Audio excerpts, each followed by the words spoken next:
Hello guys, akkam jirtu nagaa keessanii maatii maree koonari. Har'a kophaa koon dhufe maaliif kophaa kee dhufte jettanii akkasin natti hin qabamne akkasin mufanne abdiin qaba. Yeroo hundumaa gaa keessummaan isin jiru mitiire yeroo hundumaa keessummaan hin jiru yeroo tokko tokko immoo kophaa dhufanii waan garaa ofii haasa'anii deemuun gaariidha jedhee yaada. Egaa akkuma isin beektan maree koonariin waggaa tokko caaleera. Waggaa tokko kana keessatti isinii wajjiniin karaa baay'ee namatti tolu karaa bareedaa deemne keessummoota nuyi dhiyeessine baay'ee isaaniirraa fayyadamtaniittu. Kan irraa barattan kan seenaan isaanii isin gaddisiisee kan ittiin jajjabaattan baay'ee isinii dhiyeessineerra jennee yaadna akkasitti amanna. Inni nuyi kana booddee deemnu immoo egaa Waaqayyo wajjiniin karaa baay'ee gaarii ta'a jennee abdanna. Waggaa tokko kana keessatti sabskraayibarii 60,000 ol arganneerra salphaa miti. Afaan Oromootiin poodkaastii jalqabanii miidiyaa jalqabanii milkaa'uun karaa hamma kana deemuun nuuf dhugaadha. Baay'ee privileejii guddaadha. Afaan Oromootiin kan hin jedheef maaliifi egaa akkuma hundi keessan beektan biyya kana keessatti afaan namni hundumtu yookiin namni baay'een haasa'uun kan hojjetan kan gaarii ta'u odeensii baay'ee argachuufis tarii gama keessummaatiinis namoota baay'ee argachuudhaaf speesifikalii afaan Amaariffaatiin yoo hojjetan baay'ee miidiyaan guddachuu danda'a. Kanumaafis miidiyaan afaan Amaariffaa baay'een isaanii kan dhiibbaa uumuu danda'aniif. Nuun immoo yommuu jabaannee afaan Oromootiin hin jalqabna jennee murteessinu isinitti amanneeti isinis immoo gootaniittu nutti agarsiistaniittu. Garuu kan hafetu immoo caala waan ta'eef ammas nu cinaa akkasin dhaabattan akkasin nu deeggartan isin gaafanna. Guyyaa har'aa egaa isiniinis galatoomaachuu fi badhaasa isinii kennuuf dhufneerra namoota afuriif badhaasa kennina. Badhaasni keenya qarshii 2,500 namoota afuriif kennuu ta'a. Isa gara xumuraatti goona. Kanaaf amma xumuraatti akkasin na daawwattan na dhaggeeffattan isin hafeera. Egaa mee ergan dhufeetii mee maree koonariin erga jalqabeetii maaltu si mudate jettanii yoo na gaafattanii waanuma mudannoo baay'ee yoo jiraate iyyuu waan tokko yookiin waan lama keessaa isinii kaasuun barbaada. Dadhabbii baay'ee qaba akkuma hundi keessanii iyyuu tilmaamuu dandeessanii dadhabbiin qabu. Namni jedhu yoo jiraate tarii nama taa'uuf samiin asii gad dhiyoodha isa jedhan sana ta'uu danda'a waan ta'eef dadhabbii baay'ee qaba bu'aa baay'ee qaba. Garuu kan isiniif amma isinitti himuu kan hin barbaade kan isinii qooduu barbaade guyyaa tokko keessummaa 3 affeerree guyyaa tokkotti keessummaa 3 affeerree nama tokko ganama isa tokko gara guyyaa kaan immoo waaree booddee gara galgalaa waraabuudhaaf qophoofne turre. Qophoofnee waan hundumtuu raawwatee seetaappii keenya sirreeffannee keessummaa qofa eegaa jirra qophoofnee bilbilinaa bilbilamee dhiifama dhufuu hin danda'u jedhe inni ganamaa jechuudha. Tole rakkoon jiru yeroo biraatti wal beellamuu dandeenya waan ta'eef yeroo kan biraatti wal arguu dandeenya rakkoon qabu jennee ammas keessummaa keenya isa lammaffaa qophaa'atuma waan tokko gochaatuma keessummaa keenya isa lammaffaa eeguu jalqabne. Ammas takka ture sa'aatiin isaa yommuu darbu keessummaan keenya inni lammaffaa ammas akka hafe nutti hime. Sababa garaagaraatiin jechuudha. Waan gochuu dandeenyu hin qabnu keessummaa kabajaan affeerree sababa garaagaraa yommuu nutti himanii dirqama dhufuu qabdu jechuu hin dandeenyu. Tole jennee keessummaa isa sadaffaa eeguu jalqabne. Ammas ituma eegaa jirru keessummaan inni sadaffaa akka dhufuu hin dandeenye akka hafe nutti hime. Guyyaa sana waan gochuu dandeenyu hin qabnu bakka guyyaa guutuu taa'aa oollee hamma galgalaatti teenye keessummaa eegaa oollee homaayyuu waan gochuu dandeenyu hin qabnu.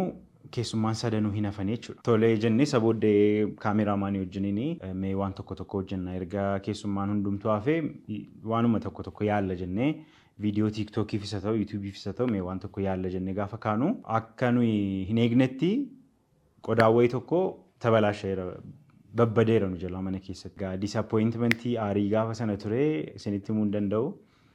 Uumaa keenya nu yaadachiise guyyaan akkasiis jira guyyaa ulfaataan akkasiis jira guyyaatti immoo keessumoonni on taayimii argamanii yeroodhaan dhufanii waan gaggaarii isaanii waan babbareedaa isaanii nus gammannee isinii gadhiisnee isinis immoo itti fayyadamtan baay'eetu jira.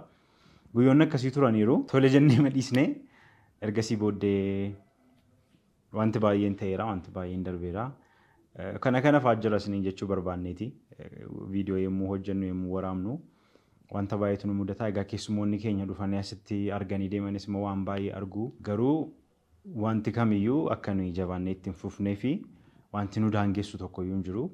Ammas jabaannee itti fufneerra kana booddees immoo kanuma karoorri keenya miidiyaa keenya guddisuu isinii wajjiniin hojjechuu isiniin waan isin jaallattan isiniif dhiyeessuudha waan ta'eef karoorri keenya isinis akka nu cina dhaabbattanii akka nu deeggartan gamanumaan dhaamsa isiniif gochuu barbaanna. Miidiyaa keenya akkuma sila jedhe miidiyaan afaanota garaagaraatiin hojjetaman sadarkaa garaagaraatiin wal caalu qulqullinaan ta'uu danda'a, kontentii isaaniitiin ta'uu danda'a, yookiin baay'ina oodiyensiitiin ta'uu danda'a.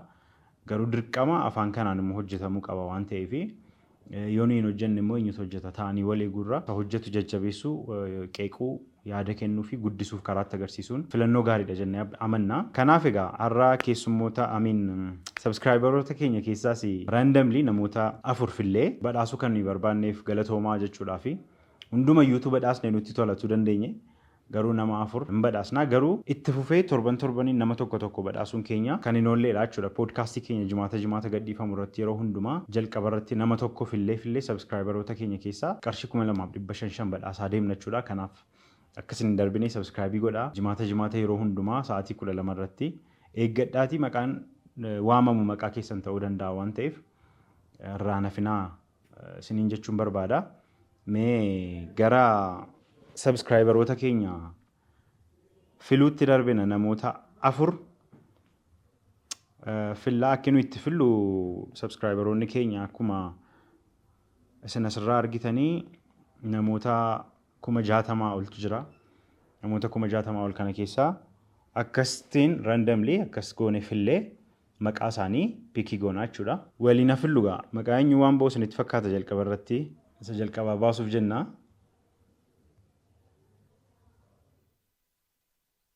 Hero Media. Hero Media, Hero Private Limited Company jedha. Hero Media jalqaba irratti maqaan kee ba'eera. So bilbila asirra kaa'amu irratti teelegiraamiidhaan nu dubbistaa iskiriinshaatii gootee kana nu ergita. Isa booda qarshii 2,500 si ergina jechuudha. Utuu dubbannu kaameraamaaniin keenya Suraafeel jedhama. Baay'ee mucaa ifaajuudha, mucaa tattaafatudha. Baay'ee isatu nu gargaara waan hundumaa. Yommuu nuyi yaada keenyatti kenninu fooyyessee inni immoo isa nuyi itti himne caalaa, isa nuyi itti gaafanne caalaatu irra caalaa bareechee fooyyesseeti kan inni nu dhiyeessu. Kanaaf isaanis galatoome jechuu barbaanna. Suura bareedaa kaasaa, viidiyoo baay'ee babbareedaa hojjeta. Utuu inni hin jiru ta'ee Suraafeel utuu hin jiru ta'ee nu wajjiniin baay'ee dhugaadha. Maree koornerii hojjechuuf baay'ee ulfaataa ta'a ture. Garuu lafee duddaa miidiyaa keenyaa ta'ee nu gargaaraa jira.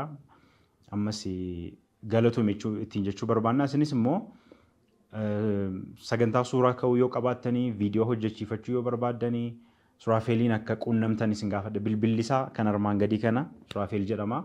Irratti bilbilaa gatii madaalamaadhaan kwaalitii isin barbaaddaniin hojii gaarii isin hojjechuu danda'a waan ta'eef Suraafeeliin akka kontaaktii gootan isin gaafanna. Nama lammaffaa baasna. Amma carraa lammaffaa baasna. Ndeemna ammas ndeemna. Carraa lammaffaa baasuuf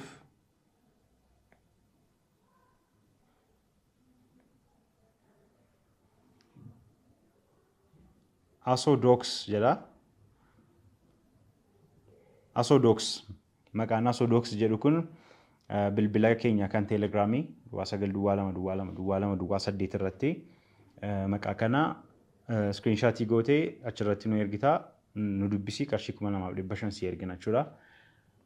Okay. Sadaffaa baasnaa.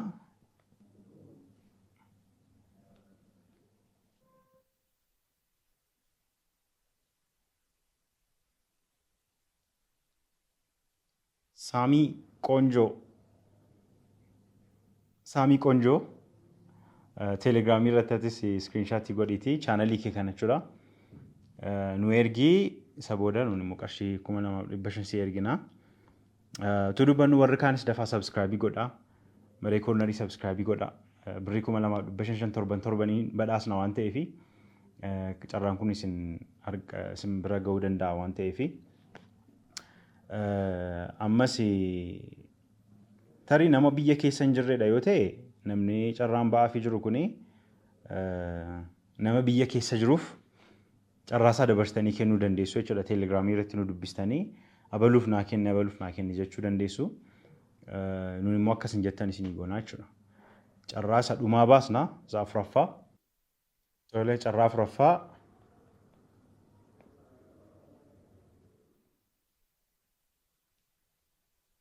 Caalaa Qana'aa. Caalaa Qana'aa carraa afuraffaan si beeraa carraa sadhumaa. Galatoomii subscribe waan gooteef hundumti keessanii subscribe waan gootaniif galatoomaa isiniin jenna. Egaa screenshot godhaati channelii keessan kana isa asirratti argamu kana jechuudha sana isinitti agarsiisaa jiru kana. Isa booda screenshot gootanii nu ergitu nun immoo qarshii 2500 isinii ergina jechuudha. Galatoomaa subscribe waan gootaniif ammas subscribe gochuu hin dagatinaa. Torbaniin qarshii 2500 waan isin subscribe gootaniif nummoo galatoomaa jennee isa isinirraa arganne deebisnee isinii kennina jechuudha. Kanaaf torban kana gaa keessummaa malee akka kanatti dabarsineerra yaada qabdan koomentii irratti barreessaa. Akka kanatti walii wajjin itti fufnaa. Ulfaadhaa.